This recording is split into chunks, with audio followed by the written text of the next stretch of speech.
Salam alaikum. Salam alaikum. Azul. Bonsoir.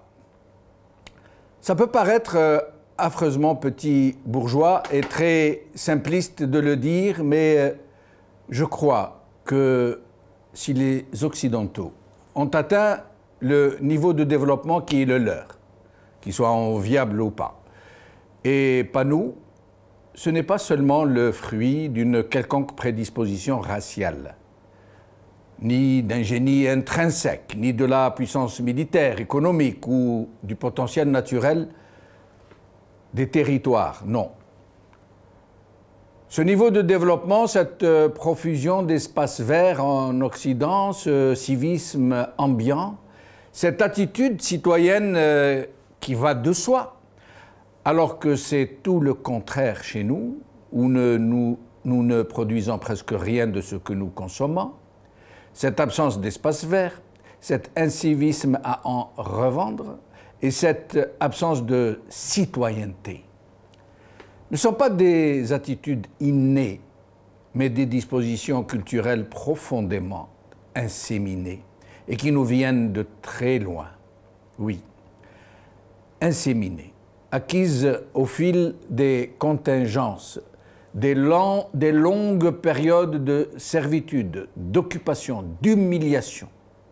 Mais nous avons, nous aussi, au fil du temps et de nos longues nuits coloniales, de notre longue nuit sous la mafiocratie, acquis une attitude de soumission, de résignation, voire même une grande responsabilité dans ce qui nous est advenu.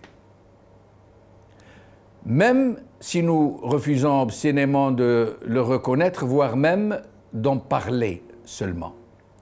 C'est un véritable tabou, une sorte de consensus inviolable, que de ne jamais avancer, voire même supputer que les victimes que nous avons été et que nous continuons d'être ont souvent leur part de responsabilité dans ce qu'elles subissent. Comme il avait raison, Melk Ben Nabi, dans sa théorie de la colonisabilité. Cette disposition non pas naturelle, rappelons-le, mais profondément ancrée dans les esprits et les mentalités, profondément greffée, pour se laisser opprimer, pour se laisser corrompre contre soi-même, contre l'avenir de ses propres enfants. Cette mentalité de victime qui suscite d'elle-même l'avènement du bourreau et son triomphe. Je ne veux pas simplifier ce qui est très complexe, mais je crois que trois choses permettent de juger d'emblée de la santé civique d'un peuple et de sa capacité à se fixer des repères, des règles inviolables de la convivialité et du civisme. La rigueur urbanistique qui n'étouffe pas le beau, la prolifération des salles de spectacle et la présence de nombreux jardins publics. Lorsque ces espaces sont bien entretenus et qui sont emplis d'arbres centenaires et que les gens de toutes les couches sociales y viennent s'y rencontrer, s'y détendre, s'y retrouver en toute liberté, alors nous pouvons dire que de cette société, qu'elle a planté ses repères en même temps que ses arbres. Combien ils ont avancé, ces hommes qui jouissent des arbres centenaires plantés par leurs prédécesseurs et qui, à leur tour, plantent des arbres qu'ils ne connaîtront pas dans leur maturité, mais qu'ils auront légués aux générations futures. Juste avant l'indépendance, il y avait en Algérie 1 million de pieds noirs et 9 millions d'Algériens, 10 millions tout. Il y avait des jardins publics partout, pas un village où il n'y en avait pas. Ces jardins avaient été patiemment plantés, aménagés, entretenus par des générations successives. Et certes, ils n'étaient pas destinés aux indigènes que nous étions, mais ils avaient le mérite d'exister. Aujourd'hui, il n'en subsiste que quelques-uns souvent mal entretenus. Et lorsqu'il nous arrive, nous aussi, de planter des arbres, nous ne choisissons que des essences qui poussent très vite. Nous ne choisissons pas des essences qui mettent longtemps à atteindre leur pleine maturité. Encore que nous aurions bien voulu avoir des arbres qui grandissent en quelques jours seulement, parce que nous n'avons plus cette générosité et cette gratitude qui fortifie le lien entre les générations. Nous voulons tout de suite ou rien, et nous mangeons notre blé en herbe, sans penser à ceux qui viendront après nous. Il en est de même des salles de spectacle. Avant l'indépendance, il y avait plus de 500 salles de cinéma, aux normes de la métropole. Une cinquantaine de très beaux théâtres et un grand nombre de salles de fête, de vraies salles de fête. Aujourd'hui, il n'y a plus qu'une dizaine de cinémas très mal tenus, presque plus de théâtres ni de salles de spectacle. C'est un désert culturel. Il en est de même pour l'aspect urbanistique. Avant l'indépendance et les premières années qui l'ont suivi, nos villes et nos villages étaient charmants, du moins là où vivaient les pieds noirs. Ils le restèrent pendant les premières années de l'indépendance, avant de sombrer dans l'anarchie et la clochardisation. Les moyens n'étaient pourtant pas ceux que nous avons aujourd'hui. Or, il s'est passé que doucement d'abord, puis de plus en plus brutalement, de plus en plus massivement. Les gens ont commencé à construire n'importe comment, sans aucun respect pour les règles d'urbanisme, jusqu'à construire sur les places publiques, sur des espaces verts. Il y a même des cas de gens qui ont empiété sur le trottoir, jusqu'à ce que le poteau d'éclairage public se retrouve au milieu de leur balcon et qu'il devienne un membre de leur famille. Nombreux sont ceux qui érigent ces bâtisses hideuses que nous voyons partout dans nos villes, à plusieurs étages, sans permis de construire, sans plan. Je connais même le cas de quelqu'un, un potentat local dans une ville de l'intérieur, qui a construit sa bidon-villa en plein milieu d'une rue, parce qu'il voulait une maison au centre-ville et qu'il n'y avait plus de terrain libre. La rue s'est transformée en 2 impasses, voilà tout. Je connais aussi le cas de ce colonel qui a clôturé le trottoir tout autour de sa villa. Le trottoir est devenu sa propriété privée. Des exemples comme celui-là, il y en a des dizaines de milliers. Et je pèse mes mots.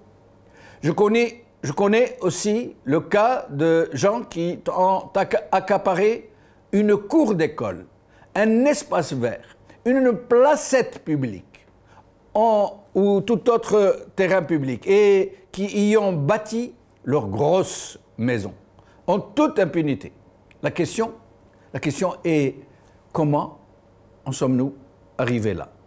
Une réponse lapidaire toute simple, mais qui gagnerait à être creusée. Nous en sommes arrivés là parce que les médiocraties ont besoin de médiocrité pour prospérer et se maintenir à la tête de leur peuple. Le mérite leur est mortel.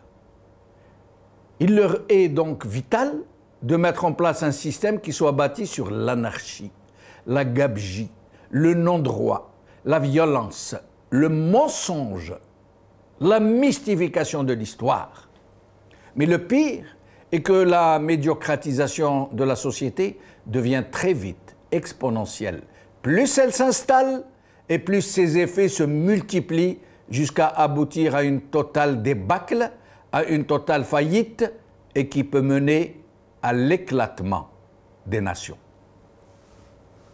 ما كاينش هنا الاخر. السلام عليكم. راح نعاود الحاله هذه برك نعاودها الجماعه.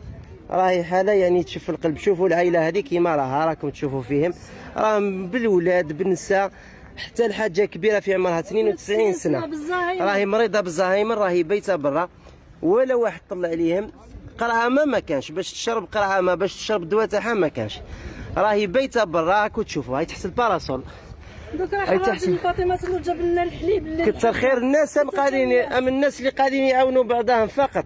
ولهذا نوجه نداء لذوي القلوب الرحيمه اللي عنده امبيلونس ولا طوموبيل كبيره يجي يهزم بهم بقشم يديهم لوي كاينين الخيم تاع الحمايه المدنيه في ملعب شهيد بالقاسم في وسط مدينه ميلا، على خاطر باش تقعد هكذا في الطريق الليل طول ويا هكذا والله عيب في 2020 وراهي مقابله دار كبيره في اي دقيقه يطيح في اي دقيقه يطيح. الدار يتحركت من برا اي بيت مقابله الدار. راني نوجه نداء هو عيب في 2020 الطياير والبابر يروحوا للبنان وميلا هنا راهي منكوبه واحد ما سامع بها. ميلا راهي منكوبه جماعه. راني نوجه نداء وماذا بكم الفيديو هذا تبارطاجيوه على اوسع نطاق. دولة ميلا الشقيقة راهي ترجو من دولة الجزائر الكبرى انها تعطينا حقوقنا، ماشي حقوقنا تعاوننا برك على وجه ربي وفقط. هذا ما كان رب العالمين بهذه المصيبة تعاوننا وخلاص. رانا اولى من الاشقاء تاع لبنان هذوك خاوتنا بصح هنا رانا اولى بهم وفقط. هذا ما كان بارطاجيو على Rétro info de la semaine, comme chaque samedi, et pour en parler, j'ai le plaisir de recevoir aujourd'hui, par ordre alphabétique, Youssef Boucherim, expert international en technologie de l'information et de la communication depuis Alger. Youssef Ammar Khouja, militant des droits de l'homme depuis Paris. Hassan Mouali, depuis Alger, journaliste. Hassan Mouali... sur le séisme de Mila, nous ne déplorons pas de victimes, il semble qu'il n'y ait pas de victimes, sauf des dégâts matériels, mais malgré les déclarations des autorités, il semble que la prise en charge ne soit pas vraiment au rendez-vous, à voir ces images. Alors, Youssef Ammar Khouja, commentaire sur ce qui se passe à Mila, dans sa région. Premièrement, salam alaikum. Pardon, excusez-moi de ne pas vous avoir souhaité la bienvenue, excusez-moi. Marhaba bik.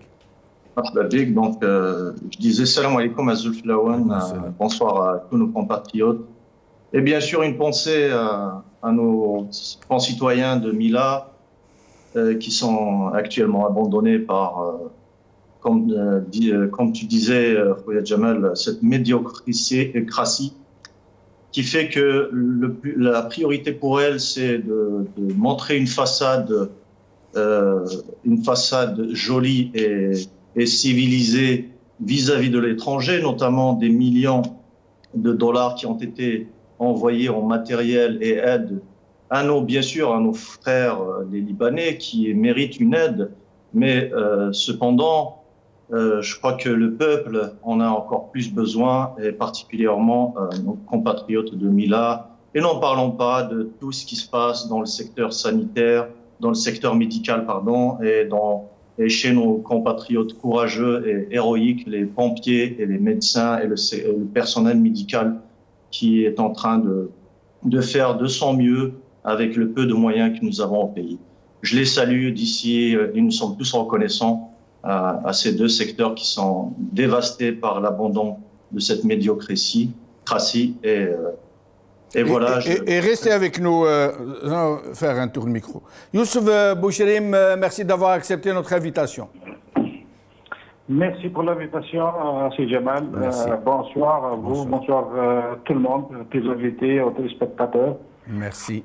Alors, Youssef Boucherim, donc au sujet de ce séisme à Mila, où il y a beaucoup de gens, des sans-abri, qui sont dehors, on les a vus, hein, des vidéos circulent. Les autorités publiques ont affirmé que la prise en charge est à la hauteur de ce qui s'est passé, mais il semble que non. Jamal, oui, nous sommes d'abord cœur et âme avec nos frères du Mila, suite au dernier séisme.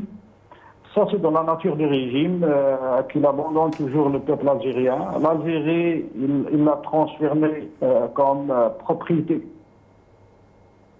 Ah, est-ce que nous avons perdu Hassan Mouali, j'espère que le problème a été réglé.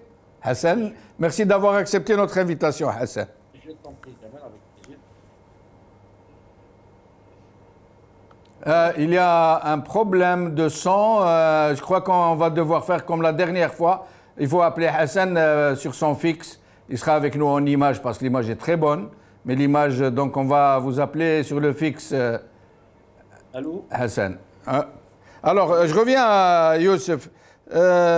Youssef Ammar Khouja. Youssef Bouchrim est de retour. Youssef Bouchrim, nous avons perdu. Youssef Bouchrim, vous êtes vous-même originaire de Gijel, hein, qui n'est pas très loin de Mila. Donc, vous êtes un peu au courant de ce qui se passe. Exactement, pas loin du Mila. Et même on a senti toutes les phases du séisme. On connaît des amis là-bas, à Mila. Donc, comme j'ai dit, c'est dans la nature du régime d'abandonner le peuple dans ses malheurs, dans ses cas pareils. Ils ont transformé l'Algérie en propriété privée, comme vous avez dit dans votre introduction. Ils voient le peuple en tant que tube digestif, ni plus ni moins. Et c'est la nature du régime. En tout cas, c'est désolant. Ça fait mal au cœur de laisser des gens comme ça, sans abri. Est-ce qu'il y a une solidarité, j'allais dire, des gens? Est-ce que les gens se mobilisent pour venir en aide, surtout en ces temps de corona et en ces temps de confinement? Est-ce que la société est en train de se mobiliser? Tout à fait. La société elle est en train de se mobiliser. On a vu, vous avez vu, vous avez mentionné dans votre introduction, on a vu la vidéo de tout à l'heure. C'est le peuple qui en prend en charge, il nous a habitués, le peuple, qu'il est toujours dans les rendez-vous pareils. Il nous a habitués qu'il est solidaire. Et heureusement qu'on a un peuple solidaire. Et heureusement qu'on est solidaires entre nous. Autrement, nous allons souffrir avec ce régime despotique, totalitaire, qui ne voit que ses intérêts personnels. Alors, Hassan Mouali, j'espère que le problème a été réglé. Hassan? Allô? Hassan? Allô, oui. Ah là, je vous entends. Merci d'être avec nous, Hassan. Je t'en prie, Jamal. Bonsoir. Bonsoir. Alors, sur le sujet de Mila, les répercussions, surtout vues par le journaliste Hassan Mouali. Comme d'habitude, c'est pas nouveau. À chaque fois qu'il y a une catastrophe naturelle, on a aussi durant les inondations de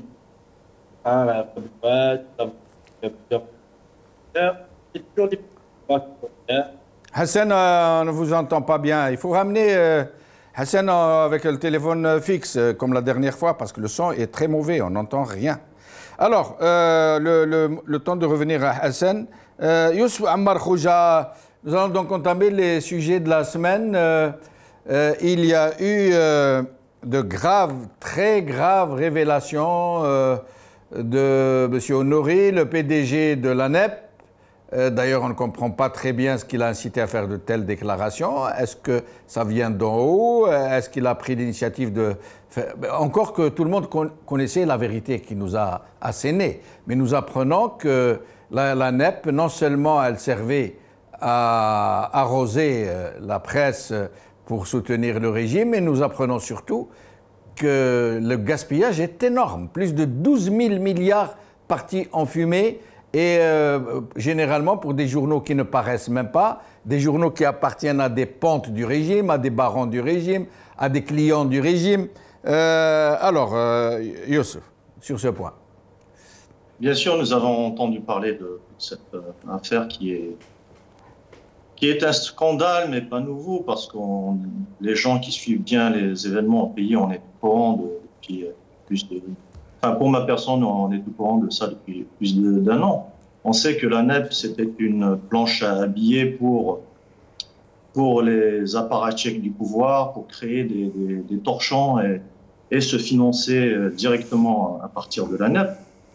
Ce qui est, sur la forme, il ne faut pas s'étonner non plus de voir qu'il y a ces déclarations, parce que, bien sûr, ce monsieur Honoré, c'est pas un héros qui est en train de mettre à jour une immense affaire de gaspillage, de détournement de l'argent public.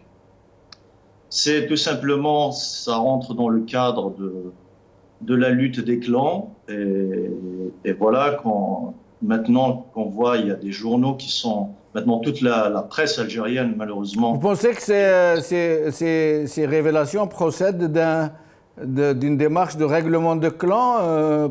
Qu'est-ce qui vous fait dire ça? Moi, j'ai aucun doute là-dessus. Des indices qui ont...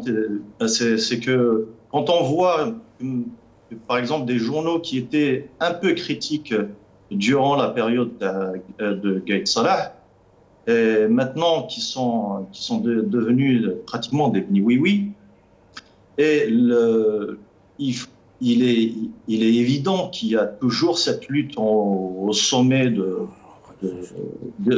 la direction de l'armée, entre les trois clans qu'on connaît tous. Et ce sont ces clans-là, surtout le clan de Gaïd Salah qui est tombé récemment, et on est en train de les chasser partout. La NEP, juste pour vous donner un indice, la NEP a aidé le fils de Gaïd Salah à créer une revue qui s'appelle Aïdoug, je crois, Aïdoug. Cette revue que personne n'achète, bien sûr, avec survit et a vécu uniquement avec de la publicité de la NEP. Et c'est ça qui vous a fait dire que c'est peut-être un règlement de compte? Parce que le fils de Gaïd Salah a été remis sur la sellette?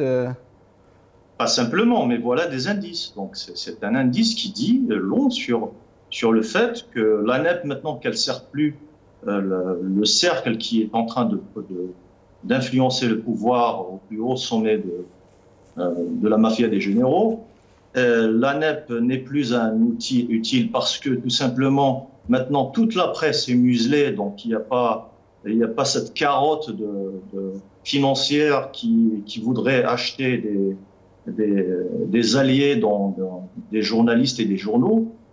Comme on a terminé le travail de museler la presse, la NEP n'a plus d'utilité par rapport à cette dictature militaire. Restez avec nous, Hassan Mouali. J'espère que cette fois-ci le problème a été réglé. Oui, Jamal, j'espère aussi. Ça va. Ça va. Alors, Hassan, merci d'être avec nous. Alors, d'abord, sur Mila, sur le séisme de Mila. Alors, par rapport à... Allô? Oui, on vous entend, on vous écoute. Très bien. Donc, je disais tout à l'heure par rapport à Mila, malheureusement, on gère mal dans ce pays, on gère mal depuis des années. C'est pas nouveau. Les dernières images dont je me souviens, c'est celle des inondations de Bab el-Oued en 2002, je crois. C'était catastrophique. Donc, on a un grave retard à l'allumage à chaque fois. Donc, du coup, nos compatriotes, des premiers jours, ils souffrent souvent du retard dans les interventions et les prises en charge. Donc, c'est un peu... On n'a pas appris beaucoup de choses, malheureusement. On n'a pas appris beaucoup de choses. Même les feux, les incendies de forêt chez nous, on intervient quand c'est pratiquement foutu. Voilà, donc qu'est-ce que je peux dire? Ça n'a pas changé, tout simplement. Il faut que le changement dans ce domaine doit nécessairement accompagner le changement politique. On ne peut pas... C'est un tout. Moi, je pense que tout est politique à la base. Donc, vous avez parlé dans votre introduction de l'absence d'espace vert, de salles de cinéma. Jamal, je suis désolé, mais ça, c'est un projet d'État. C'est un projet de société, pour ainsi dire. Tout est lié. C'est un ensemble de pièces accordées l'une après l'autre qui font qu'on a un état de droit, et l'état de droit, il se décline à travers tous les segments de la société dans la vie de tous les jours. Et quand on n'a pas cet état de droit, forcément, il y a des manques partout. Et c'est pour ça qu'on entend à chaque fois de larges secteurs parmi la population dénoncer, décrire des situations incroyables 60 ans après l'indépendance. Voilà, donc ça ne m'étonne pas. C'est pour ça que, encore une fois, on revient au Hirak, à l'idéal du Hirak du mouvement populaire, qui vise à changer les choses, en bien sûr, pour donner du sens à l'Algérie, la rendre rebelle aussi, parce qu'il ne faut pas accepter le désordre établi et non pas l'ordre établi. Donc, Hassan, je vais vous interrompre parce qu'on doit régler un problème d'image maintenant. Je reviens à vous. Voilà, c'est mieux. Voilà, très bien. Hassan, heureusement qu'on n'a pas eu de victimes, heureusement qu'il n'y a pas eu des morts et des blessés. Heureusement, alhamdoulilah. Ouais. Alors, Hassan, oui. au sujet de ces... Surtout, je parle surtout aux journalistes qui connaissent bien les arcanes de ce que nous a révélé Monsieur Honoré et qui, pour les journalistes, ne sont vraiment pas un secret. Mais d'abord, à votre avis, qu'est-ce qui a incité Monsieur Honoré, le PDG de l'ANEP, à faire de telles révélations, Honoré qui est de l'intérieur de la citadelle, et à rendre public de si gros scandales et qui touchent réellement le régime et qui le montrent sous sa véritable nature, le régime prédateur, corrompu, corrupteur, qui n'hésite pas à gaspiller des milliers de milliards. À votre avis, quelle a été la cause d'une telle initiative? Alors, je commencerai par dire que M. Larbi Ouarnezai, personnellement, c'est un ami. J'ai applaudi quand il a été désigné comme PDG de la MEP. Je connais le journaliste, je connais le gestionnaire, le directeur d'un journal. Donc, on avait des échanges comme ça sur Facebook, via Messenger. Il me disait qu'il allait donner un coup de pied dans la fourmilière. Je lui dis, bah, tant mieux, c'est que demande le peuple. Maintenant, ces chiffres qu'il a balancés avant-hier, la majorité de ces chiffres, il les a déjà balancés via une chaîne de télévision, il y a deux mois de ça. Mais je vous ferai remarquer, Jamal, que ces chiffres concernent des journaux qui sont proches de ce qu'on appelle la Aïsaba. Oui. On a travaillé avec eux et maintenant, c'est la mode, on doit les écrabouiller. Donc on les envoie comme ça à la Belgique populaire. Ben, tant mieux. Je veux dire, je ne boude pas mon plaisir de voir ceux qui ont amassé des fortunes soient dénoncés publiquement. Moi, j'ai demandé, j'ai déjà même fait un post sur Facebook pour dire qu'il faut aller loin. Il faut que ces gens rentrent, il faut qu'il y ait un audit, il faut qu'ils demandent des comptes à ces gens. Quand vous donnez à un journal 70 milliards, 80 milliards par an, et que les journalistes sont payés à 20 000 dinars, et qu'ils ne sont pas déclarés à la sécurité sociale, et qu'ils ne perçoivent pas des salaires depuis 8 mois, c'est un scandale. Ce sont les patrons qui se sont achetés des villas, des 4x4, ils font partie maintenant de la jet set algéroise, et c'est là où se pose le problème. Maintenant, il ne suffit pas de balancer des chiffres comme ça publiquement, et puis on n'en parle plus. Ça relève, normalement, ça relève du pénal. Normalement, il y a un goût d'inachevé. Absolument, ouais. Ça relève du pénal, exactement. Ouais. Il y a un goût d'inachevé. Et puis, Jamal, une autre remarque, c'est qu'il y a des gens qui ont bénéficié de Bouteflika et sa clique, des milliards de centimes, et aujourd'hui, ils continuent à en bénéficier sous le magistère de la Nouvelle-Algérie. Et il y a une conséquence quelque part, il y a un problème. Comment se fait-il qu'on a récupéré quelques-uns parce qu'ils ont su habilement retourner leur veste et applaudir à tout rompre à la Nouvelle-Algérie pour se faire pardonner leurs accointances avec l'ancien régime.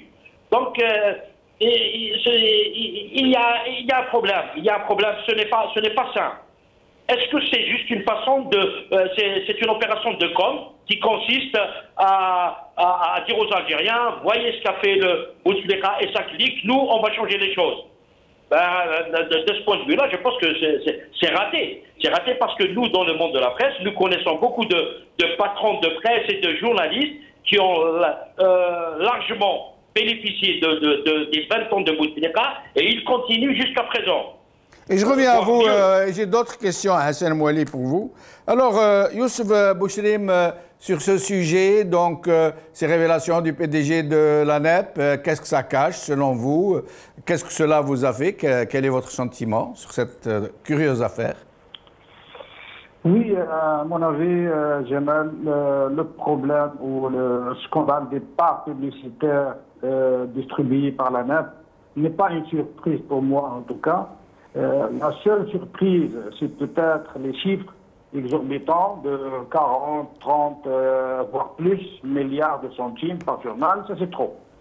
Mais pourquoi n'est pas une surprise pour moi? Moi, je reviens toujours et je retourne dans les fonds du problème. Nous sommes d'accord que le régime algérien est un régime despotique, est un régime totalitaire, basé sur la rente pétrolière depuis 1962. Un tel régime, pour survivre le plus longtemps possible, il doit d'abord avoir ses propres partis politiques, et il doit avoir sa propre classe politique, il doit avoir ses propres hommes d'affaires, il doit avoir bien évidemment ses propres médias pour construire une opinion publique sur mesure, un citoyen sur mesure, et bien sûr pour piéger et contrôler chaque voix opposante. Donc à mon avis, l'achat des médias et même quelques journalistes que je ne citerai pas est dans la mission initiale du régime. Là, tout le monde le sait pourquoi les médias locaux défendent l'indéfendable et pourquoi quand le régime veut pisser hachak ou hachal l'Ostamine sur le peuple, nos médias font l'impossible pour convaincre le peuple que c'est de l'eau potable. Si je me permets, Youssef Bouchim, je me permets de vous interrompre parce que vous m'avez tendu la perche pour passer. Vous parlez de journalistes qu'on achète, des journalistes qu'on corrompt, etc. Mais il y a aussi l'inverse, des journalistes, on utilise de la publicité auprès de journaux pour les chasser de leurs journaux et les empêcher d'écrire et les empêcher de faire leur travail. Et nous allons écouter la déclaration de Saad, de notre confrère Saad Bouakhba. Écoutez bien ce qu'il dit et je reviens à vous, Youssef Bouchrim. وأنا واحد من الضحايا لهذه المعركة. المستشار الخاص لرئيس الجمهورية ساوم جريدة الخبر بصفحتين إشهار مقابل وقفي أنا وتم ذلك. من من المستشارين؟ من؟ محمد السعيد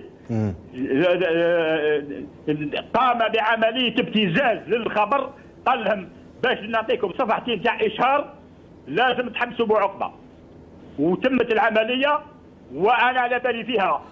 حاولوا ابتزازي قبل ورفضتها، وأكثر من هذا حتى السعيد بوتفليقة قبل 4 ولا 5 سنين قام بابتزازهم لأن الإشهار ولا للخبر قبل 4 ولا 5 سنين، ورجعوا سعيد بوتفليقة مقابل أنني نسكت ما نعودش نهدر على مرض الرئيس، ووافقت على ذلك. لكن الممارسات ما زالت ماشية حتى الآن، والمصيبة أن الناس اللي حبسوني بصفحتي إشهار من رئاسة الجمهورية باسم عبد المجيد تبون رئيس الجمهورية، أكيد ما على بالوش لما وقفوه في 2004 من وزارة الإعلام على أساس أنه كان جاء اسمه في حكاية تاع الخليفة، غلقوا عليه الصحف كامل، ما حبوش يخليوه يدافع على روحه. اتصل بيا وأنا فتحت عليه الحصار، في ذلك الوقت وهو خارج السلطة في داره. الآن باسمه هذا الأمين العام تاع الوزارة تاع المسؤول تاع الرئاسة يوقفني بصفحتي إشهار في عهد تبون. أكثر من هذا، تبون نفسه ولده شنت عليه الصحافة حملة لما نحاوه من الحكومة على أساس أنه متورط في الحكاية تاع البوشي. كوكايين، نعم.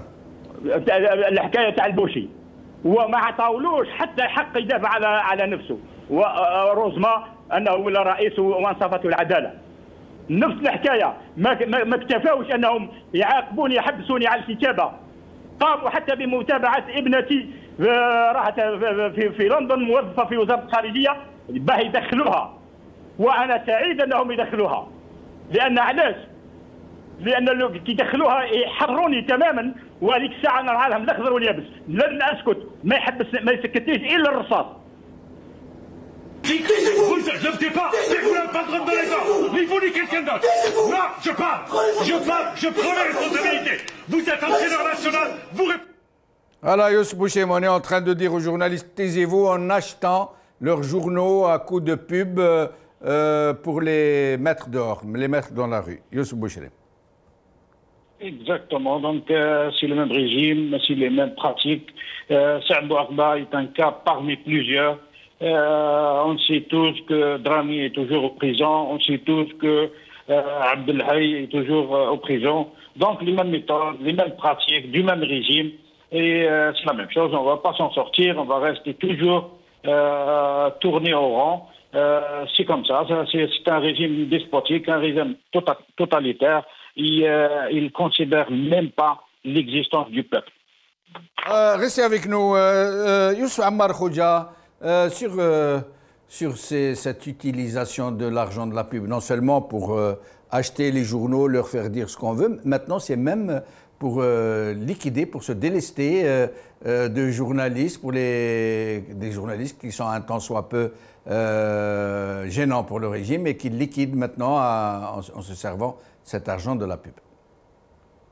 En effet, j'ai eu l'honneur d'assister à l'émission avec Saad Bouakba, qui est une plume libre et patriotique, que je soutiens bien sûr dans ces moments très durs, parce qu'on le vire comme ça, d'une façon éhontée.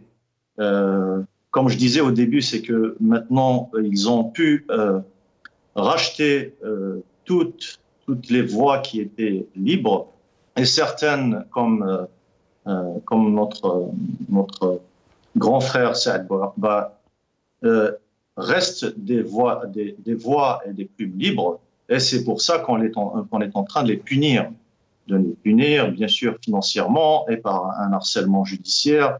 J'espère qu'on va soutenir tous nos frères libres, l'Ahrar, qui m'a drarni, des gens qui sont déjà en prison, donc des journalistes qui sont en prison. C'est ça le drame de cette période où ce pouvoir, ce régime militaire a profité de la pandémie de coronavirus pour encore verrouiller complètement la presse et la liberté d'expression. Alors, Hassan Mouali, sur ce sujet, avant que je ne vous pose des questions en particulier. Bah, écoute, c'est toujours malheureux de voir un journaliste interdit d'écrire. Je l'ai vécu, je le vis actuellement d'ailleurs, même si je ne suis pas interdit, mais je ne trouve pas où travailler tout simplement, ou exercer librement mon métier de journaliste, depuis que j'ai été licencié par Ali Haddad, Groupe Le Temps en 2018. Donc moi j'étais victime de l'ancien Aïsaba, et là malheureusement ça continue encore parce que c'est pas évident de défendre ses idées, de ne pas se laisser inféoder donc à une quelconque coterie ou à quelconque régime. Faire son travail honnêtement, c'est quasiment impossible à l'état actuel de l'Algérie. D'ailleurs, pour revenir un petit peu à cette histoire des chiffres de l'ADEP, moi je ne peux pas signer et soutenir cette démarche quand je vois sur le terrain que la liberté d'expression, la liberté des médias n'existe pas. Passons sur notre ami Khadrani et d'autres journalistes qui sont encore en prison, Abdelhaï, Abdelsama et d'autres, mais sur le terrain, on voit bien, on voit les chaînes privées de télévision. Elles ne sont pas libres. Là, le JT de l'ETV, c'est un JT nord-coréen pratiquement, c'est en mode noir et blanc. Et donc, où est cette liberté d'expression? Où est cette nouvelle Algérie? Oui, mais moi j'aimerais bien que ça change. Mais dans la vraie vie, ça ne change pas du tout.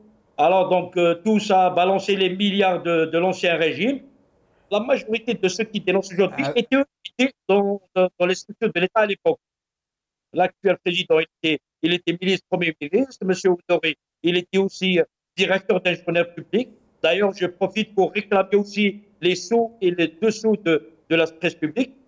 Les journaux gouvernementaux, et il n'a pas donné les chiffres. Alors qu'il il y a des journaux qui ont jusqu'à 15 pages de publicité par jour, au mépris de toute la logique économique et médiatique. 15 pages sur 24. sur 20, alors que dans le monde entier, c'est 33% maximum. Maximum. Le tiers maximum. On voit donc il n'y a pas d'espace de liberté. Tout à l'heure, j'ai posté sur Facebook une lettre. Bon, c'est vrai qu'elle est anonyme. Je l'ai trouvée sur Facebook, des gens de l'UNTV qui dénoncent un peu les pratiques à l'UNTV, les recrutements abusifs et tout ça. Alors, il y a des amis de l'UNTV qui m'ont contacté. Elle n'est pas signée, attention et tout ça. Je leur dis, mais ce qui est dénoncé, on le connaît tous. Mais c'est bien de dénoncer. Faites en sorte qu'il y ait une enquête sur ce mammouth, sur cet éléphant blanc qui est devenu la télévision nationale, qui emploie, selon ce qu'on m'a dit, près de 3000 personnes. Vous imaginez, 3000 personnes. À peine on voit défiler 80 journalistes, mais dans la vraie vie, il y a plus de 1000 journalistes qui travaillent là-bas. Et vous n'avez pas l'impression, Hassan, qu'il se concocte quelque chose, qu'il y a quelque chose qui bouge au sein du régime et que... par exemple, ces révélations de M. Onouri, est-ce que ce ne serait pas plutôt pour préparer l'avenir? Parce que cette ANEP n'a plus les moyens de la stratégie du régime qui consiste à corrompre toute la presse par le biais de la carotte de la pub. Il n'y a plus d'argent. Donc maintenant, il va falloir se délester d'au moins 90% de ces titres dont ils passent leur temps à nous vanter le nombre. 166 titres de la presse écrite dont personne ne connaît la teneur véritable puisqu'ils ne paraissent même pas. Ils passent de l'imprimerie rappelez-moi le mot, au pilon. Dans les camions, après les camions pour être vendus au kilo. Voilà. Alors, est-ce qu'il n'y a pas quelque chose qui se prépare, qui est en train de carburer en dessous? J'aimerais bien partager cet optimisme et croire qu'il y a quelque chose de vertueux qui se prépare, mais très sincèrement, je ne le pense pas. Je ne le pense pas, je pense que moi je suis dans la logique d'un système qui se régénère. C'est une succession clanique à tous les niveaux. Donc maintenant, on va trouver de nouvelles coteries, de nouveaux amis, de nouveaux patrons de presse à qui on va graisser la patte pour porter ce qu'ils appellent la nouvelle Algérie. Il n'y a pas encore une fois, la liberté d'expression, à partir du moment où on interdit aux journalistes d'exercer librement leur travail, donc tout le reste est faux. Alors, Hassan, nous allons vous montrer une petite scène. Vous vous rappelez de monsieur, comment il s'appelle déjà, Abdelhamid Afif du FLN. Il y a deux journaux. Voilà. Il y a deux journaux. La tribune des lecteurs et Mohamed Barrancoura en arabe, il a ramassé quelque chose comme 80 milliards de centimes. 109 milliards. 109 milliards. Mais attendez, Hassan. Alors, je vais vous montrer, nous allons vous le montrer, quand il se vantait d'être un homme propre, intègre, qui ne mouille pas dans ce genre. Nous allons l'écouter, je reviens à vous. Écoutons-le. يا سي عبد الحميد سي عفيف عبد الحميد سي عفيف يا استاذ عبد الغني استاذ عبد الغني حتى لا اللي يبغي يحارب الفساد لازم يكون نظيف اللي يبغي يحارب الفساد لازم يكون نظيف. Nous n'avons malheureusement pas écouté la totalité. Mais Hassan, voilà, donc il se vantait d'être un homme propre, le FLN, etc. Il s'avère qu'il a deux journaux, un arabe et un français, qui ne paraissaient peut-être même pas, que personne ne connaît, et qui ont engrangé 109 milliards. C'est quand même incroyable, c'est fort de café. Oui, absolument, absolument. À son corps dépendant, le Havel, à sa décharge, il a dit quelque chose de très bien, la fameuse expression, propre. Exactement, même si lui, il est loin d'être, il n'est pas au-dessus de tout soupçon. La preuve qu'il est en tôle. Mais c'est un peu ça. C'est toute honte bu. Un député comme ça, un député, tu sais, Jamal, qanouniyan, légalement, si Afif n'a pas le droit de posséder un journal. Il n'est pas un journaliste, parce que le code de l'information algérien, si tant est qu'on le respecte jusqu'à présent, parce qu'il existe depuis 2012, le code de l'information dit noir sur blanc être responsable d'un journal, il faut être journaliste. Il se trouve que nous avons notre ami Rabah Majer, footballeur, qui possède deux journaux et qui a gagné lui aussi plusieurs milliards. Nous avons des gens qui n'ont absolument rien à voir avec Mais c'est le cas de fils de Gaïd Saleh qui a des journaux. C'est le cas de Marab Majer, l'ex-entraîneur. Et il y a encore 40 autres dont on ne connaît pas encore l'identité. il y a Jamal, à l'état actuel des choses, il est de bon ton de parler de Guy Salah parce que Guy Salah n'est plus là. Donc les gens parlent. On l'a dénoncé il y a 2 ans, News Hada, d'accord. On le savait, on l'a dénoncé quand Guy Salah était au pouvoir. Maintenant, il est Toufa Arbi Rahmou et tout ça, mais il y en a d'autres aussi. Il y a des hommes politiques, des députés. Mais il faut donner les noms. Ce que je reproche à l'Arbi Honoré, je l'ai écrit. Il faut demander des comptes maintenant. Vous savez que ces gens-là ont bouffé. C'est notre argent quand même, c'est l'argent des contribuables, l'argent de la publicité, l'argent de la télévision. C'est notre argent en tant qu'Algériens. Même si c'est vrai qu'on n'a pas encore atteint le niveau de la citoyenneté, telle qu'elle se pratique ailleurs, telle qu'elle se vit, mais quand même, un peu de sérieux. Faites, vous avez emmené jeté des hommes d'affaires en tôle, eh bien jetez des journalistes en tôle. Des faux journalistes, des faux jetons qui ont brassé des milliards, construit des villas. Mais malheureusement, il y a des gens qui ont bouffé avec l'ancien régime et maintenant ils bouffent avec la nouvelle Algérie. Ce n'est pas normal. Donc il est difficile de convaincre les Algériens de 2020 que c'est ce déballage public entre guillemets. Et là, j'ouvre une parenthèse pour dire que, curieusement, ça a été fait pour le Watan ou le Khabar. Pourquoi ne pas organiser une conférence de presse et permettre aux journalistes de relancer M. Ounouri? Pourquoi pourquoi Hassan avoir choisi ces 2 jours? Pourquoi ne pas avoir fait une conférence de presse, comme vous le dites si bien? Donc, j'ai le droit de penser qu'on veut cacher quelque chose. Ils ont peur des relances. Parce qu'il y a beaucoup de choses. C'est pour ça que je dis que c'est un écran de fumée. Oui. Il nous a montré l'ampleur du désastre. Mais jouons à leur carte sur table, organise une conférence de presse et on pose des questions, on relance, on te parle comme on dit. Il a la situation, si on veut mettre de l'ordre dans ce secteur de la presse qui est devenu un marécage, il va falloir impérativement ouvrir tous les dossiers. Restez avec nous, Hassan. Nous allons, avant de passer au sujet suivant, nous allons regarder une dernière vidéo sur cette histoire, et puis nous allons passer au sujet suivant. الصحفي كان بين كماشة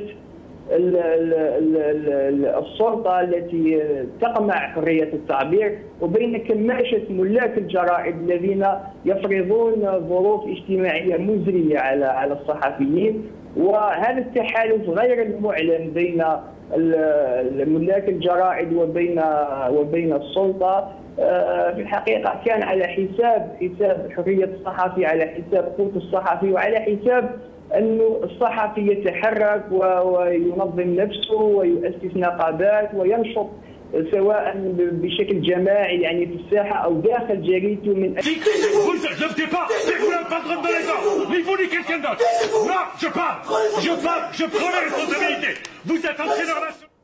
Mohamed Sidmou qui nous décrivait les misères et la souffrance des journalistes pris entre l'enclume du régime et le marteau de l'affairisme de leur propre maquignon de patron. Alors, Youssef Bouchrim, nous allons passer au sujet suivant qui a été donc cette injonction de Tebboune au Premier ministre lui demandant d'instruire des enquêtes sur le sujet des feux de forêt, des pénuries d'eau, des coupures d'électricité, de la panne de l'usine des salmons de Fouca Marine, de la pénurie des liquidités. Et donc, il lui demande d'instruire des enquêtes. Qu'est-ce que vous pensez de cette curieuse demande, de cette curieuse injonction? Franchement, comme il dit Albert Einstein, la bêtise est de suivre les mêmes étapes et attendre des résultats différents. Pire encore, si vous utilisez les mêmes têtes. Pour moi, c'est un régime politique défaillant déjà, expiré. Il est vraiment qualifiable d'être un non-régime, déjà à la base. Donc, à mon avis, nous allons commettre une grave erreur si l'on attend des résultats positifs de ce régime, que ce soit à court terme ou à long terme. Il faut juste vas-y voir comment a été gérée la crise du Covid-19. Vas-y voir peut-être l'état des hôpitaux chez nous. Vas-y voir l'état physique et moral des médecins et de l'ensemble du corps médical chez nous. Vas-y voir comment a été géré le problème du liquidité, par exemple, pour en arriver aux coupures d'électricité et d'autres. Donc, pour avoir une idée sur la capacité du régime, il faut voir ces réalités. On ne peut pas, franchement, régler des problèmes du XXIe siècle avec les méthodes et les pratiques du XXIe siècle. Mais Youssef Bouchrim, quand M. Tebboune demande au Premier ministre d'enquêter sur les pénuries d'eau, il se moque de qui? Les pénuries d'eau durent depuis des décennies. Ce ne sont pas des années, depuis des décennies. Au point où les Algériens, maintenant, dans leur culture, c'est le remplissage de la baignoire, des jerrycans. Il y a un nouveau métier qui est né, celui des citernistes, qui livrent des citernes à domicile. Pénurie d'eau, faire une enquête maintenant, alors que c'est l'un des plus gros problèmes des Algériens, au point où ils ont assimilé ça comme un non-problème. Tout le monde vit avec. Et on nous demande de faire une enquête. Et le Premier ministre qui nous en fait que c'est peut-être un complot. C'est quoi ces histoires? Ben, c'est moche comme instruction. En tout cas, bon, faire une enquête sur quoi? Le problème d'eau existe depuis longtemps. Le problème d'électricité existe depuis longtemps. Et plus encore, si vous voulez régler un problème, il vous faut d'abord les outils. Là, nous sommes dans l'ère de la technologie, de l'information. Nous sommes dans l'ère de l'économie numérique. Nous sommes dans l'ère de l'économie de savoir. Mais franchement, et à mon avis, le problème en Algérie n'est pas technique pour faire une enquête.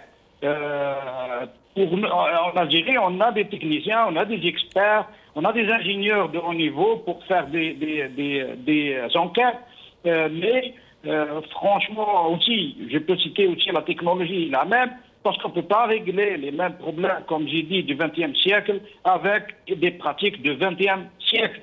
Aujourd'hui, nous sommes dans l'ère de la technologie et il faut promouvoir la technologie. Donc, à mon avis, le problème est d'origine politique. La transformation numérique commence par dire la vérité d'abord. Dire que nous sommes les meilleurs dans la région ne reflète pas une volonté politique. Peut-être dire aussi, nous allons exporter, comme ils ont dit depuis longtemps, l'Internet vers l'Afrique, alors que nous sommes classés 162e sur 173 dans le monde, et dernier du classement l'Internet en Afrique, dernier dans les pays arabes. Ça ne reflète en aucun cas la volonté politique. Ou alors quand il dit nous avons produit pour 25 milliards de dollars en produits agricoles.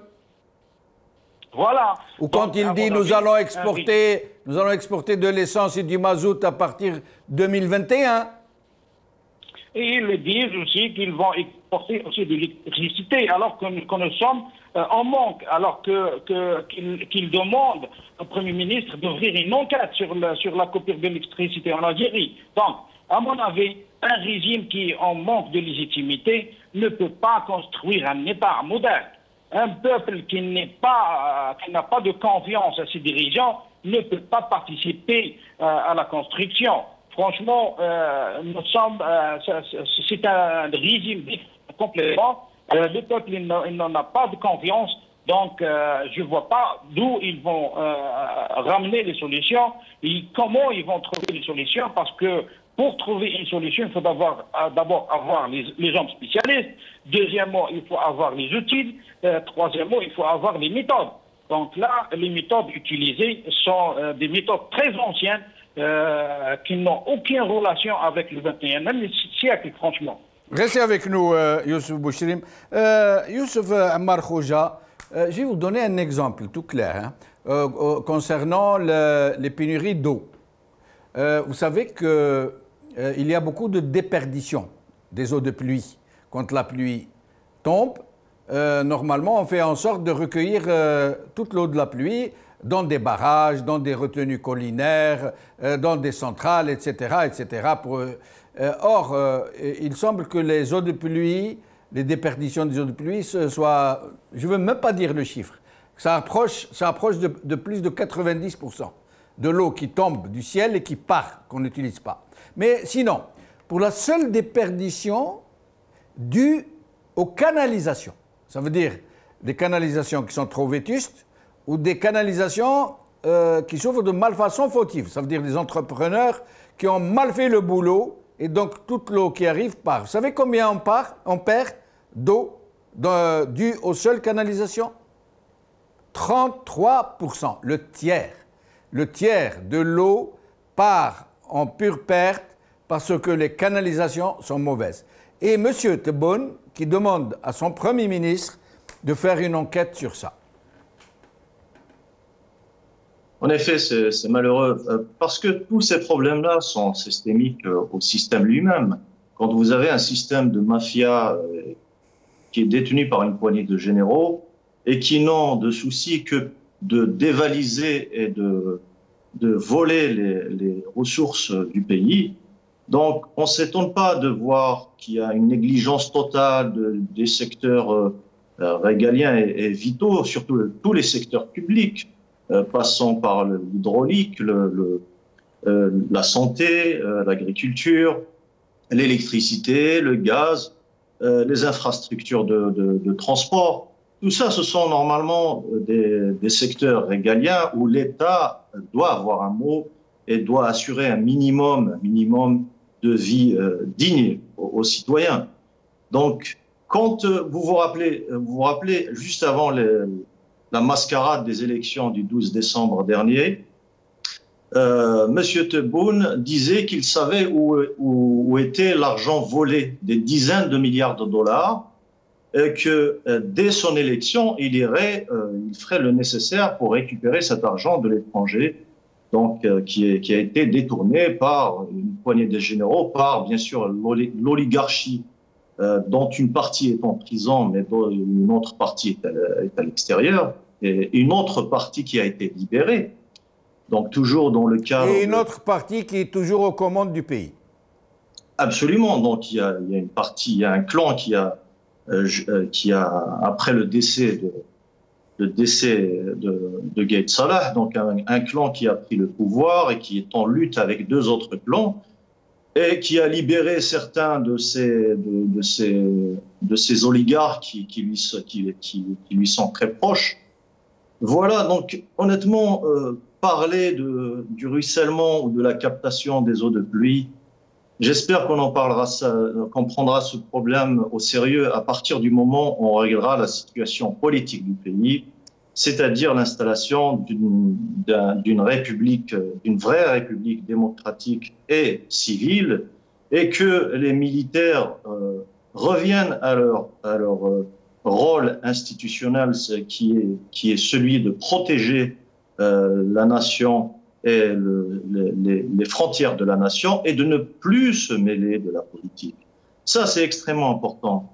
Ce qui est, bien sûr, quand on parle... Mais pourquoi voulez-vous, Youssef Amar Khoja, pourquoi voulez-vous que l'armée retourne à ses casernes et que ces gens qui ont le pouvoir nous restituent le pouvoir comme ça, gentiment, sans que rien ne les y oblige? Ils sont bien, eux, ils vous disent non, non, je ne rends pas le pouvoir, je ne retourne pas à mes casernes, je continue de mener le pays comme bon me semble, et vous n'avez pas droit à la parole. Absolument. Actuellement, bien sûr, ils ont bien profité de la Covid-19 pour serrer encore, pour encercler les citoyens et citoyennes libres du Hirak. Mais heureusement que les fondamentaux du 22 février 2019 sont toujours là. Et nos frères et sœurs qui se sont égarés en votant le 12 décembre dernier dans une mascarade, comme je disais au début, une mascarade électorale risible de par le monde, et dont le taux de participation réel n'a peut-être jamais dépassé les 8%. Et maintenant, avec tous ces scandales éhontés qui sont en train d'éclater à gauche, à droite, et qu'on ne peut pas cacher parce que c'est la réalité du terrain. Quand on voit par exemple des personnes qui sont carrément emprisonnées et laissées à l'abandon dans des hôpitaux des personnes qui sont touchées par le coronavirus et qu'on abandonne, et en plus de ça, on abandonne tout un secteur, le personnel, nos frères et sœurs, nos concitoyens de la santé publique. Et bien sûr qu'on peut pas s'attendre de miracles ou d'un certain civisme de cette mafia au pouvoir. Leur intérêt est très clair, c'est comment continuer à voler et à détourner les ressources de notre pays et de maintenir cette dictature militaire. Et surtout, en parallèle, c'est de faire tout pour contrer le retour du Hirak, ce qui est de toute façon inévitable. Le Hirak reviendra tôt ou tard, ce n'est qu'une question de temps. Et ce qui est très important à rappeler, c'est que quand on parle de 12 000 milliards de centimes détournés par l'ANEP vers 166 titres et une quarantaine de patrons de presse, il faut juste remettre ça en perspective et parler, par exemple, c'est l'équivalent de 800 millions de dollars. On n'est pas loin du milliard de dollars qui ont été distribués pendant la période de Bouteflika pour acheter, soi-disant, pour acheter et museler la presse. Et honnêtement, on ne peut pas parler de presse, on peut parler de propagande. Et restez avec nous, Youssef Ammar Khouja. Hassan Mouali, nous allons arriver à ce dernier sujet qui est celui du retour de la prière du vendredi et de l'ouverture des plages, la réouverture des plages sous quelques conditions néanmoins, notamment, et c'est très important, pas de prière de vendredi, parce que vous nous direz pourquoi, votre avis, et pas de prière du vendredi pour les femmes. Et les plages vont réouvrir aussi. Qu'est-ce que vous pensez de ces mesures et qu'est-ce que vous pensez des restrictions qui accompagnent ces mesures? Alors, j'observe comme n'importe quel Algérien qu'il y a quand même une incohérence dans les mesures prises pour contrer le Covid. Quand on était à moins de 200 cas jour, on avait tout fermé. Et on a même confiné dans certaines wilayas. Et là, on ne descend pas de 600 cas par jour. On décide de rouvrir les plages, rouvrir les restaurants, les cafés et les mosquées. Pour moi, c'est une inconséquence, c'est une très mauvaise gouvernance. Gouverner, c'est prévoir, mais apparemment, là, ils se plantent. Ils se plantent. Donc, franchement, c'est étonnant. Moi, ça m'étonne. Qu'à Dieu ne plaise. J'espère qu'il n'y aura pas une remontée en flèche des chiffres pour qu'on atteigne 1000 ou 1200 comme le Maroc avant-hier. Je crois qu'ils ont eu 1000 en une journée. Est-ce qu'il y a des pressions pour prendre ce genre de mesures? C'est vrai que ces derniers temps, on entend les milieux islamistes et certains partis politiques de cette obédience faire l'association des ulémas aussi, faire un pressing pour obtenir l'ouverture des mosquées. Ben, ce n'est pas une question de religion, je suis désolé, il y va de la santé publique des Algériens. Si ça constitue un problème majeur de la santé publique, moi, en tant qu'autorité, je décide de maintenir les mosquées fermées. M'en déplaise à ceux qui crient sur tous les toits qu'il faut impérativement les rouvrir. Mais malheureusement, ce pouvoir décide de les suivre. C'est curieux. 600 par jour au moins, et tu décides d'ouvrir des mosquées.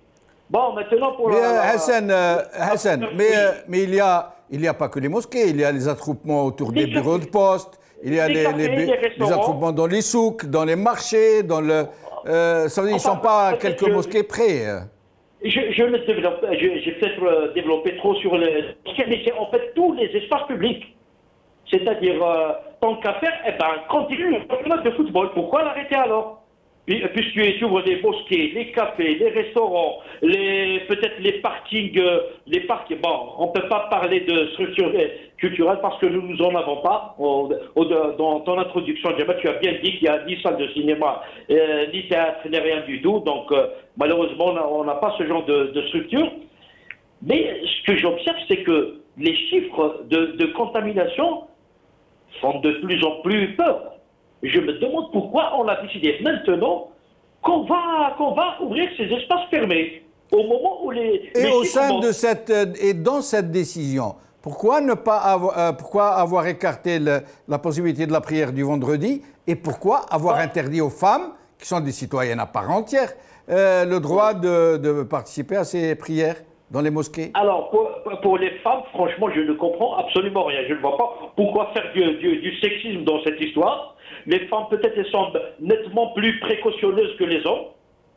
Donc, je ne comprends pas. Par contre, pour le vendredi, il est de tradition. Je pense, c'est mon point de vue, il est de tradition que chaque vendredi, il y a des gens qui ne font pas les prières quotidiennes, les 5 prières quotidiennes dans la mosquée, mais le vendredi, ils ne ratent pas la prière du vendredi. Il y a beaucoup de monde, donc peut-être qu'ils veulent pas, ils veulent éviter les rassemblements les vendredis. Peut-être c'est ça. Et ce ne serait pas par hasard ou alors, tu me diras, Hirak, voilà. Ils ont peur du Hirak. Je ne sais pas, peut-être. Peut-être oui, c'est une hypothèse d'école. Peut-être qu'ils vont se dire si on rouvre la fameuse mosquée Rahma à Al-Jesod, c'est là où les gens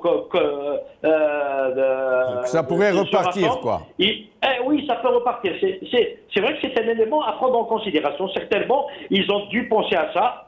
Ils ont dû penser à ça, à raison d'ailleurs, parce que j'imagine que il y a tellement de rancœur en ce moment. Qu'il n'est pas exclu en effet qu'un vendredi ça puisse repartir comme ça sans qu'il y ait un signe avant-coureur.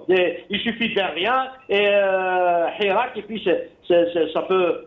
Qu'est-ce qui interdirait aux gens de manifester à partir du moment où le pouvoir a décidé de rouvrir tous les espaces d'expression en effet, les espaces de rassemblement, je veux dire. Oui. Alors restez avec nous. De fait, ça va reprendre.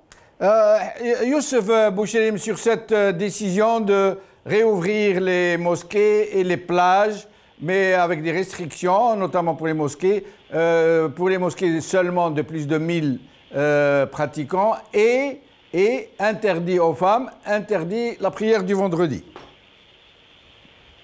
Bon, pas de prière le vendredi, c'est clair, c'est pour essayer d'arrêter le hirak.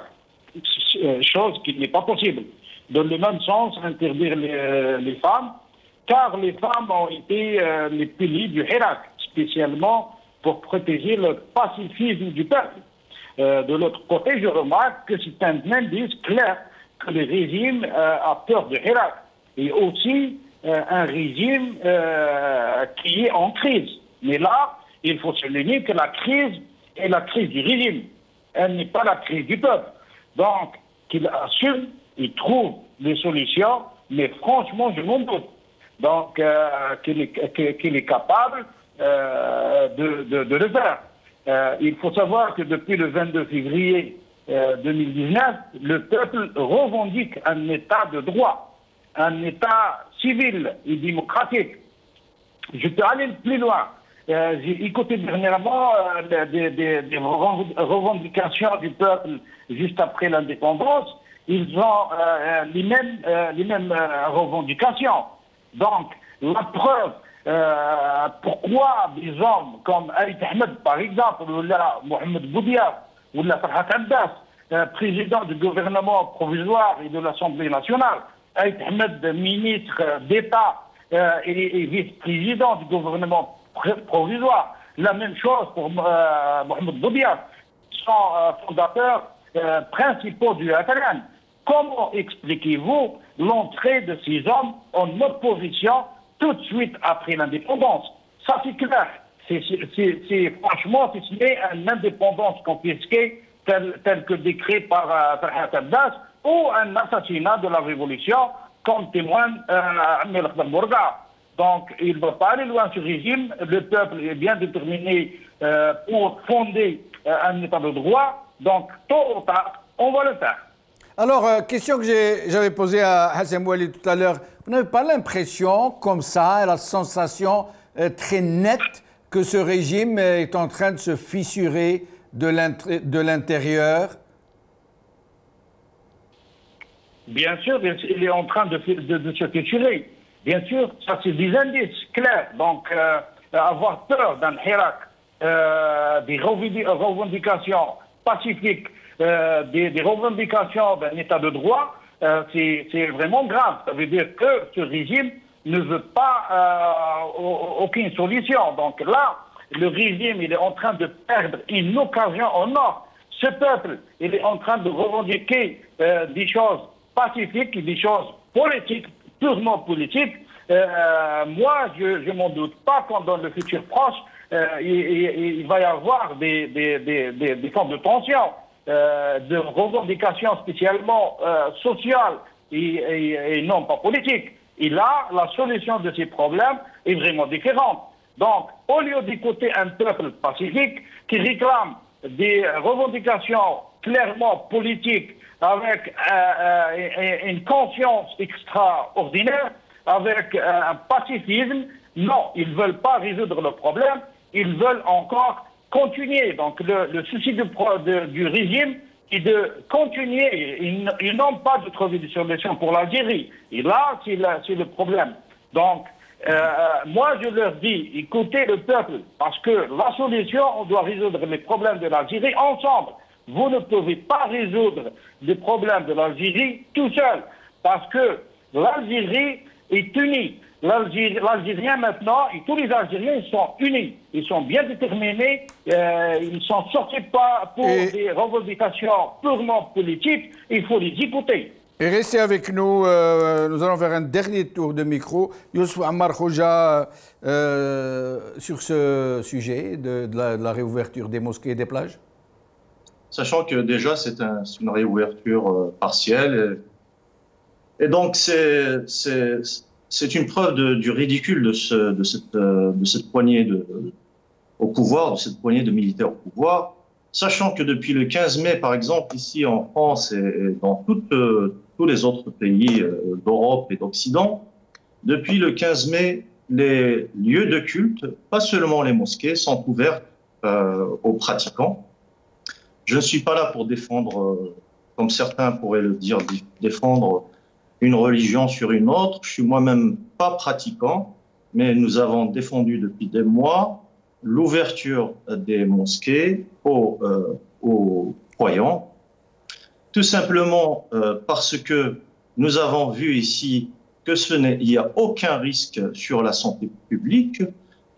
À partir du moment où les citoyennes et citoyens se préservent avec, bien sûr, le respect des mesures sanitaires qui sont connues, donc avec les masques et la distanciation physique, ça suffit largement. Et dans les mosquées, ceux qui connaissent bien les mosquées, chacun peut apporter son tapis désinfecté, donc avoir ses propres... Il y a vraiment des mesures toutes simples à installer pour permettre aux gens d'aller faire leur prière. Notamment, ce qui était complètement aberrant, c'est de ne pas laisser les Algériens aller faire leur prière de l'Aïd, par exemple. C'est historique, c'est-à-dire que dans 20 ans, dans 10 ans, il y aura des historiens qui vont écrire sur ces chapitres-là. Revenons au point, à l'interdiction des femmes. Ça, c'est encore hallucinant. C'est l'ineptie totale d'interdire aux femmes d'aller prier. Alors que, donc, quand on analyse un peu, on comprend que le vendredi étant le jour principal du Hirak, et qui était le jour principal du Hirak, et les femmes algériennes étaient, comme disait justement notre frère Bouchrim, Youssef Bouchrim, que les femmes et les familles algériennes étaient là pour pacifier les marches et les manifestations. C'était en quelque sorte un bouclier social, civilisé, et qui permettait une organisation et un respect mutuel. Et merci. Restez avec nous. Restez avec nous. Nous arrivons bientôt à la fin de l'émission. Vous me pardonnerez de vous avoir interrompu. Hassan Mouali, dernier tour de micro. Quelque chose en particulier? J'aimerais juste dire deux petits mots, Djama, si tu permets, sur les histoires de commission d'enquête, même si on en a déjà traité de sujet la dernière fois. Moi, je pense que c'est de l'activisme, tout simplement. Faire une enquête sur le manque d'eau, les incendies et tout ça, c'est un pouvoir qui est incompétent, un gouvernement incompétent. Ils se sont débordés à chaque fois. N'importe quelle petite critique publique qu'une commission d'enquête, même si la réponse est dans la question. Il y a des incendies parce qu'on est en été. Il n'y a pas d'eau parce qu'il y a une surconsommation d'eau en été. Donc voilà, ils se sont débordés à chaque fois. Par contre, les questions qui méritent vraiment des enquêtes, genre par exemple, que devient l'affaire de la cocaïne, 701 kilos de cocaïne, est-ce qu'on enquête, wallahi, la cocaïne d'abord, est-ce qu'elle a été consommée, vendue, détruite et tout ça, et toutes les autres affaires de corruption, la Sonatrach, Chekib Khalil et tout ça. Les Algériens veulent savoir où est parti cet argent. Là, l'enquête, elle est intéressante. Et puis, je pose une question, et je finis là-dessus. Est-ce qu'on a entendu un jour les gouvernements successifs d'Algérie livrer les réponses des questions, des commissions d'enquête qu'ils lancent, y compris celles qui ont concerné, par exemple, quand l'avion militaire algérien est tombé plusieurs fois. Il y a eu des enquêtes comme ça sur les crashs d'avion. On ne connaît pas les résultats. Donc, c'est la seule fois où on a eu des résultats, c'était à propos de la fraude électorale en 1997. Et le fameux député Marjouzi, il a fui avec le rapport. Jusqu'à présent, d'ailleurs, il existe. Qui établit la fraude éhontée au profit du RND. Voilà, c'est la seule fois qu'on a connu des résultats. Parce que la partie lésée avait été le RND, une partie du régime. Elle était au pouvoir, voilà, tout simplement. Alors, c'est du volontarisme, c'est de l'activisme, tout simplement. Youssef, malheureusement. Alors, je vais revenir à Youssef Ammar Khouja. Je crois qu'il a une annonce à faire, Youssef. Très vite, s'il vous plaît. Jamal, donc, la diaspora algérienne, on ne vous entend pas. Les Algériens et les Algériens de l'étranger, la diaspora algérienne a décidé d'aller manifester à Genève ce dimanche 23 août pour demander... pardon, ne nous dites pas les Algériens et les Algériennes de la diaspora ont décidé. C'est pas les Algériens et les Algériennes. Il y a des Algériens et des Algériens. Ou alors exactement. Vous précisez l'association ou les lanceurs de... Honnêtement, il y a un grand consensus donc, entre toutes les organisations que je connais ici, par exemple à Paris. Et c'est une action qui a le but de la libération immédiate de tous les détenus d'opinion en Algérie et bien sûr de revendiquer un État civil et démocratique en Algérie et d'aller vers une solution politique. Donc ce 23 août, rendez-vous à Genève, place des Nations à partir de 13h, le dimanche 23 août. Il y a aussi des marches qui vont partir... Eh bien, qui lance l'appel? Qui lance l'appel, s'il vous plaît? Ce sont plusieurs citoyens, c'est une action citoyenne. Donc on va pas désigner des représentants. Moi-même, j'adhère en tant que citoyen. Et donc, il y aura des marches aussi des villes européennes, par exemple de Lyon jusqu'à Genève, des marches à pied, de Chambéry aussi jusqu'à Genève, de Strasbourg, d'un peu partout. Donc, nous invitons toutes les Algériennes et les Algériens de la diaspora de se converger vers Genève le 23 août. Vous avez une page Facebook où les gens peuvent venir voir? Honnêtement, il y a eu sur ma propre page Facebook, j'ai déjà d'accord. Alors la page de Youssef Ammar Khouja. Non, pas du tout. C'est pas moi à titre personnel. Non, donc que les gens viennent voir les informations, trouver les renseignements nécessaires, c'est ce que je voulais dire. Absolument. Donc nos compatriotes savent où chercher l'information. Ils sauront. Il suffit juste de taper sur Google Rassemblement des Algériens à Genève le 23 août et ils vont trouver les sources nécessaires pour ça. Youssef Ammar Khouja, merci beaucoup. Hassan Mouali, merci beaucoup. Youssef Bouchrim, merci beaucoup. Merci beaucoup à vous, chers amis. Qawala khair. Salama.